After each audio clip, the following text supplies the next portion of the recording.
بسم اللہ الرحمن الرحیم۔ السلام علیکم۔ ایک طالب علم کسی ملک کے ایک مدرسے میں علم حاصل کر رہا تھا۔ اس ملک کے بادشاہ کی ایک بیٹی تھی۔ وہ شہزادی نہایت ہی خوبصورت، حسین اور نوجوان تھی۔ طالب علم بھی جوان تھا۔ جوانی کا عالم تھا۔ دل بادشاہ کی بیٹی پر فدا ہو گیا۔ اب اس کی یہ حیثیت نہ تھی کہ بادشاہ سے اس کی بیٹی کا رشتہ مانگ سکے۔ وہ نوجوان کافی پریشان ہوا کرتا تھا۔ ساتھیوں سے مشورہ کیا کہ کیا کیا جائے۔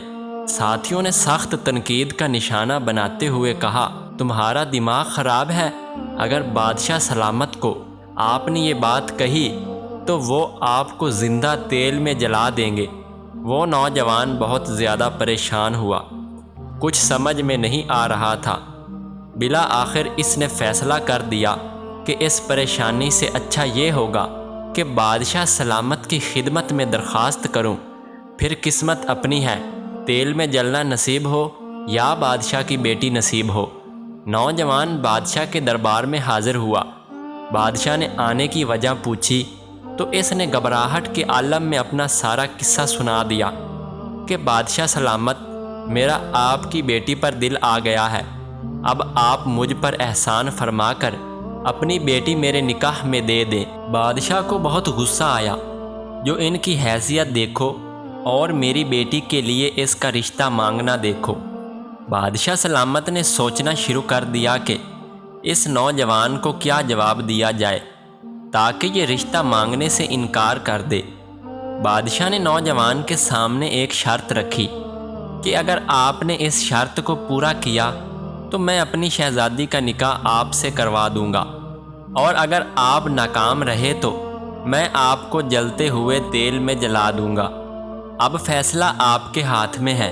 یہ شرط رکھی گئی کہ آپ نے 2 بوری زندہ بچھو لانے ہیں۔ بادشاہ اپنی شہزادی کا نکاح آپ سے کروا دے گا۔ اگر تم ناکام ہو گئے تو تم کو جلتے ہوئے تیل میں جلا دیا جائے گا۔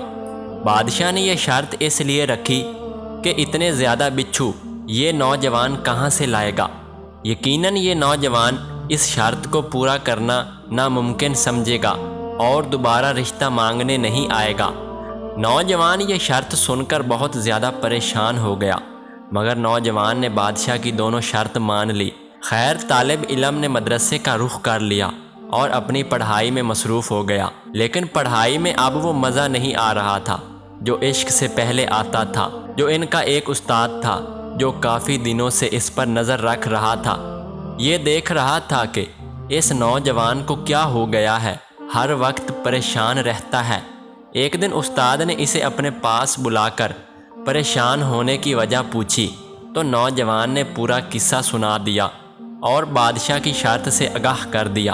استاد نے نوجوان کو سمجھاتے ہوئے کہا، تم پریشان مت ہو، میں آپ کو بچھو جمع کرنے کا طریقہ بتا دوں گا۔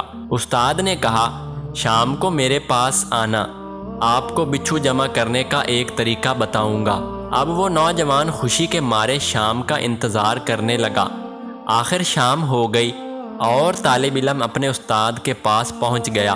استاد نے نوجوان کو 2 بوری لانے کو کہا۔ جب نوجوان نے 2 بوریاں لا کر استاد کے سامنے پیش کر دیں، استاد نے قبرستان میں ایک قبر کا پتہ بتا کر کہا کہ فلاں قبر پر جاؤ، قبر کی ساری مٹی نکالو۔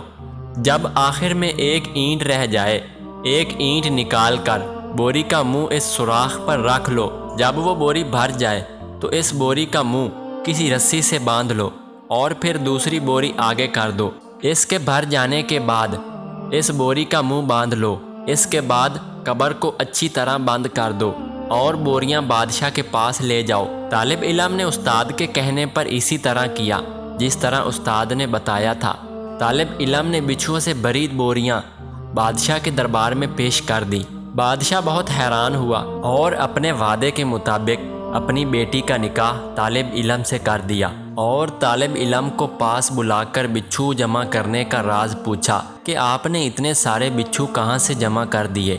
طالب علم نے بتایا کہ میرا ایک استاد ہے، اس نے مجھے قبرستان میں ایک قبر کا پتہ بتایا تھا اور میں نے استاد کے بتائے ہوئے طریقے کے مطابق قبر سے بوریاں بھر لی۔ بادشاہ سلامت نے استاد کو حاضر ہونے کا حکم دے دیا۔ اگلے دن استاد بادشاہ کی خدمت میں حاضر ہوا۔ بادشاہ نے فرمایا کہ آپ کو کیسے پتہ تھا کہ فلاں قبر میں اتنے سارے بچھو موجود ہیں؟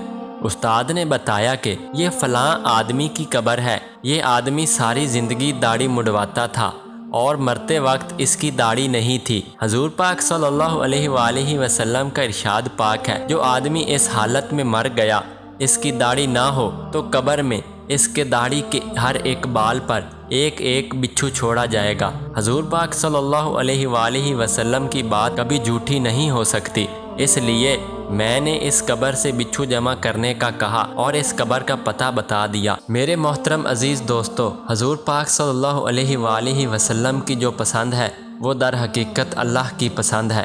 اللہ تعالی ہمیں حضور پاک صلی اللہ علیہ وآلہ وسلم کی مبارک سنت پر چلنے کی توفیق عطا فرمائے، آمین یا رب العالمین۔